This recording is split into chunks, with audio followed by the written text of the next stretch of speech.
लीजिए सुनिए, देवकीनंदन खत्री के लिखे उपन्यास चंद्रकांता संतति के 19वें भाग के दूसरे बयान को मेरी यानी समीर गोस्वामी की आवाज में।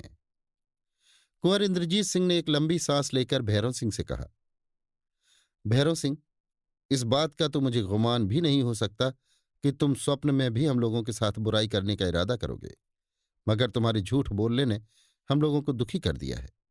अगर तुमने झूठ बोलकर हम लोगों को धोखे में न डाला होता तो आज इंद्रानी और आनंदी वाले मामले में पड़कर हमने अपने मुंह पर अपने हाथ से स्याही न मली होती। यद्यपि इन दोनों औरतों के बारे में तरह तरह के विचार मन में उठते थे, मगर इस बात का गुमान कब हो सकता था कि ये दोनों माया रानी और माधवी होंगी। ईश्वर ने बड़ी कुशल की शादी होने के बाद आधी घड़ी के लिए भी उन दोनों कमबख्तों का साथ न हुआ। अगर होता तो बड़े ही धर्म संकट में जान फंस जाती।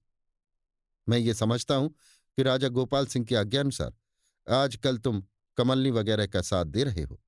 शायद ऐसा करने में भी कोई फायदा ही होगा, मगर इस बात पर हमारा ख्याल कभी नहीं जम सकता कि इतनी बढ़ी चढ़ी दिल्लगी करने की किसी ने तुम्हें इजाजत दी होगी।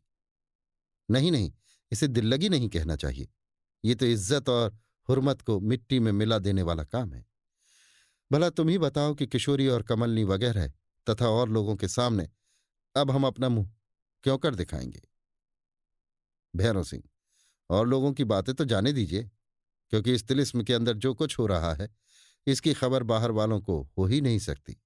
हाँ, किशोरी, कामनी और कमला वगैरह अवश्य ताना मारेंगी, क्योंकि उनको इस मामले की पूरी खबर है और वे लोग इसी बगल वाले बाग में मौजूद भी हैं। मगर मैं सच कहता हूं कि इस मामले में मैं बिल्कुल बेकसूर हूं। इसमें कोई शक नहीं कि कमलनी की इच्छा अनुसार मैं बहुत सी बातें आप लोगों से छिपा गया हूं, मगर इंद्रानी के मामले में मैं भी धोखा खा गया। मैंने ही नहीं, बल्कि कमलनी ने भी यही समझा था कि इंद्रानी और आनंदी इस तिलिस्म की रानी है। खैर, अब तो जो कुछ होना था वो हो चुका। रंज को दूर कीजिए और चलिए मैं आपकी कमलनी वगैरह से मुलाकात कराऊं। इंद्रजीत सिंह, नहीं, अभी मैं उन लोगों से मुलाकात नहीं करूंगा। कुछ दिन बाद देखा जाएगा। आनंद सिंह, जी हां, मेरी भी यही राय है। अफसोस, माधवी की बनावटी कलाई पर भी उस समय कुछ ध्यान नहीं गया, यद्यपि एक मामूली और छोटी बात थी। भैरव सिंह, नहीं नहीं, ऐसा ख्याल न कीजिए। जब आप अपना दिल इतना छोटा कर लेंगे तब किसी भारी काम को क्यों कर करेंगे। इसे भी जाने दीजिए। आप ये बताइए कि इसमें किशोरी या कमलिनी वगैरह का क्या कसूर है जो आप उनसे मुलाकात तक भी न करेंगे। शादी ब्याह का शौक बढ़ा आपको और भूल हुई आपसे। कमलनी ने भला क्या किया। चौंक कर, खैर, आप उनके पास न जाइए, वो देखिए कमलनी खुद ही आपके पास चली आ रही है।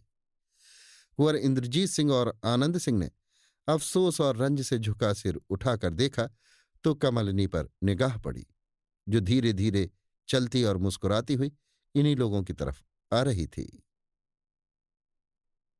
अभी आप सुन रहे थे देवकीनंदन खत्री के लिखे उपन्यास चंद्रकांता संतति के 19वें भाग के दूसरे बयान को मेरी यानी समीर गोस्वामी की आवाज में।